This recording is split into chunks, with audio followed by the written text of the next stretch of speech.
This is NASA's Space Power Facility near Cleveland, Ohio, and it is the world's biggest vacuum chamber.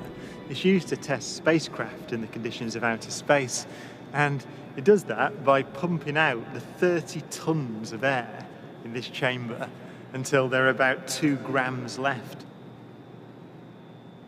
And it's kind of got an eccentric construction, which is part of its history. It was built in the 1960s as a nuclear test facility to test nuclear propulsion systems, and that meant that they built it out of aluminium to make the radiation easier to deal with.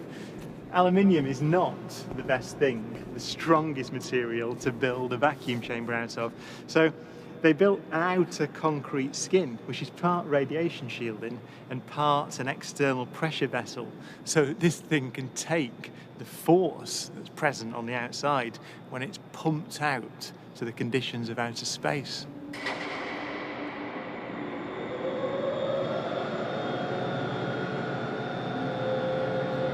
Galileo's experiment was simple. He took a heavy object and a light one and dropped them at the same time to see which fell fastest.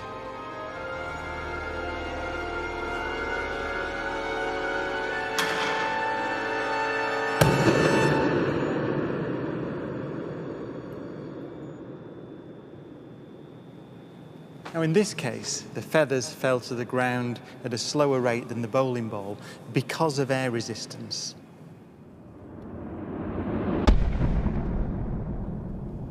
So in order to see the true nature of gravity, we have to remove the air.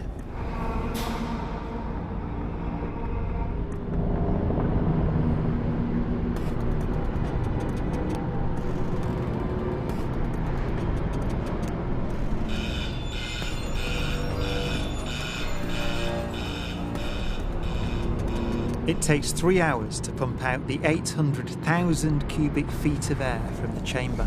Okay, we dropped 2 millitorr in the last 30 minutes. But once it's complete, there's a near perfect vacuum inside.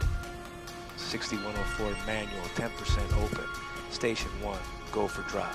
PCB 30-1, pressure set point at 240 psi. We are go for drop. 10, 9, 8, 7, 6, 5, 4. Cameras on. 2, 1. Release.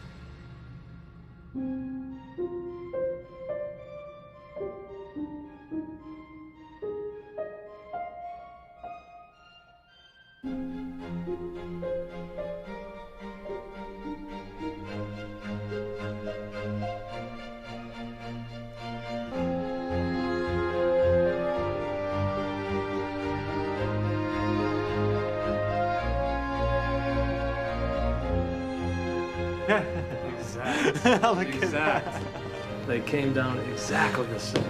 Wow. Look. Watch right there. Look at how they hit right there. Exactly. You're back on the side. Exactly the same. Feathers don't move, nothing. Look at that. That's just brilliant.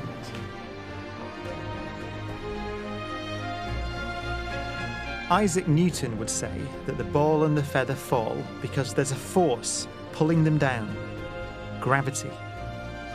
But Einstein imagined the scene very differently. The happiest thought of his life was this. The reason the bowling ball and the feather fall together is because they're not falling. They're standing still. There is no force acting on them at all.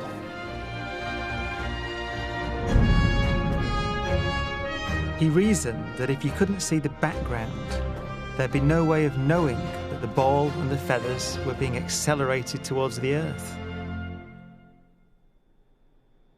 So he concluded they weren't.